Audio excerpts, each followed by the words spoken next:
ফরিদপুরের ফরিদ আর দিনাজপুরের দিনা, এরা দুইজন চট্টগ্রামের বাদামতলি থেকে 2 টাকার বাদাম কিন্না টিপতে টিপতে তাদের মধ্যে টিপিস টিপিস হইয়া যায়। এই দুইজন সিলেটের বিয়ানীবাজার গিয়া চিন্তা করে দুইজনের বিয়া করবে। এই বিয়া উপলক্ষে মৌলভীবাজারের মৌলভী, মুন্সিগঞ্জের মুন্সি আর মহিলাদের পক্ষ থেকে নোয়াখালীর বেগমগঞ্জের বেগম সাহেবারে দাওয়াত করছে। এদিকে ফরিদপুরের ফরিদেই কিছুই নাই, তবে ফেনীর ছাগল নাই আর 2টা ছাগল ছাড়া। এরপরে আর চলাফেরা ছিল চাপাই নবাবগঞ্জের নবাবের মতো। টাঙ্গাইল থেকে একখান তাঁতের শাড়ি, রংপুর থেকে রং, আলতাদিঘি থেকে আলতাইন্না দিনারে বিয়া করে ফলাইছে।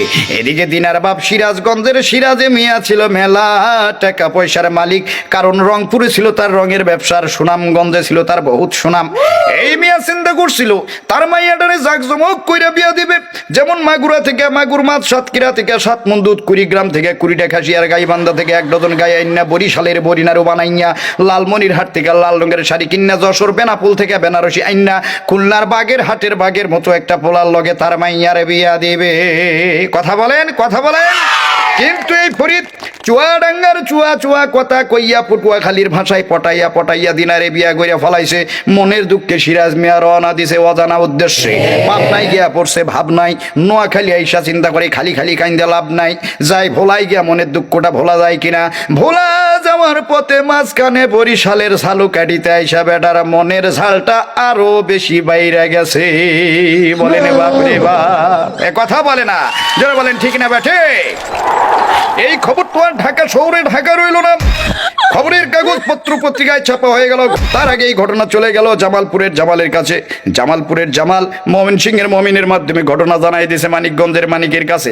মানিকগঞ্জের মানিক এত খারাপ লোক মনে হয় জন্মের সময় তার মুখে মধুপুরের মধু পড়ে নাই। এই বেড়া করছে কি, এই ঘটনা জানাই দিছে গোপালগঞ্জের গোপালের কাছে।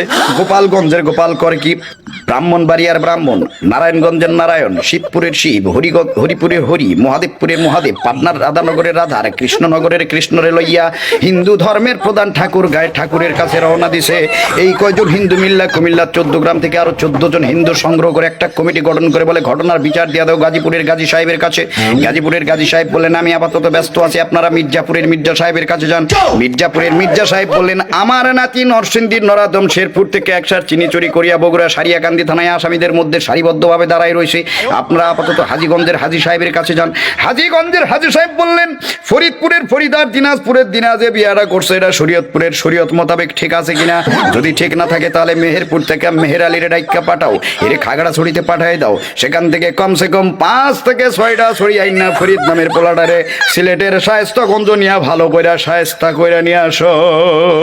চিল্লাই কোন ঠিক না বেঠি। এমন সময় এই ফরিদ তার বাল্য বন্ধু কিশোরগঞ্জের কিশোরের কথা মতো বরগুনায় একটা গুণাতার ফ্যাক্টরিতে চাকরিতে ঢুকছে। বর্তমানে ফরিদ মেলা টাকা পয়সার মালিক, তার চাল চলন দেখলে মনে হয় রাজশাহীর রাজা যাইতে আছে। নীলফামারী থেকে নীল রোগের একখান ছুটি পাঞ্জাবি কিনা সৈয়দপুরের সৈয়দ আলীর মোড়ে আইছে চা খাইতে। সেইখানে গিয়ে দেখা হয় জয়পুরহাটের জয় নামের বন্ধুর সাথে। জয় বলে বন্ধু চলো আমার বান্ধবী রানীনগরের রানীর বাড়িতে যাই। রানীনগরে যাওয়ার জন্য ট্রেনে উঠছে টিকিট ছাড়া, যার কারণে জয়পুরহাটের আক্কেলপুরে এসে আক্কেল সালামি দিয়ে ঘাট ধাক্কা খাইয়ে নাইমে গেল শান্তাহারে শান্তার বাড়িতে। শান্তা বলে দৌড় মারো নওগাঁর নেয়ামতপুর থেকে কিছু আল্লাহর নেয়ামত দেখে আসো। নেয়ামতপুরের দরবেশ বাবা বললেন এই মুহূর্তে দৌড় দাও জয়পুরহাটের কালাই থানা থেকে কমসে কম 5 থেকে 6 কেজি কালাই কিনা খেতলাল থানার লাল খেল পাড়ি দিয়ে দাও, ফকির মিসকিনদের মাঝে বিতরণ করে দাও। আর এই কালাই কেনার জন্য দরকার হইল একখান ধামা, আর এই ধামা কেনার জন্য ফরিদ আসে আমার নওগাঁর ধামইর হাটে। জিজ্ঞেস করলাম দোস্ত কি খবর। এবার ফরিদ উত্তর দেয় ওরে চিন্তা কিসের মিয়া, বিয়া শাদী সবই হয় খোদার হাতে দিয়া। আর এই ঘটনা শুনলাম আমি তানবীর সরকার পাবনার ঈশ্বর দিয়া। জোরে কোন মারহাবা, আরো জোরে বলেন মারহাবা। কথা বলেন ঠিক না বেঠি। বউয়ের জ্বালাই ইচ্ছা করে গাড়ির নিচে মারি ঝাপ, গাড়ির নিচে মারি ঝাপ, কেন যে বিয়া করলাম বাপ রে বাপ, হাই গো কেন যে বিয়া করলাম বাপ রে বাপ। চিল্লায় বলেন ঠিক না বেঠি।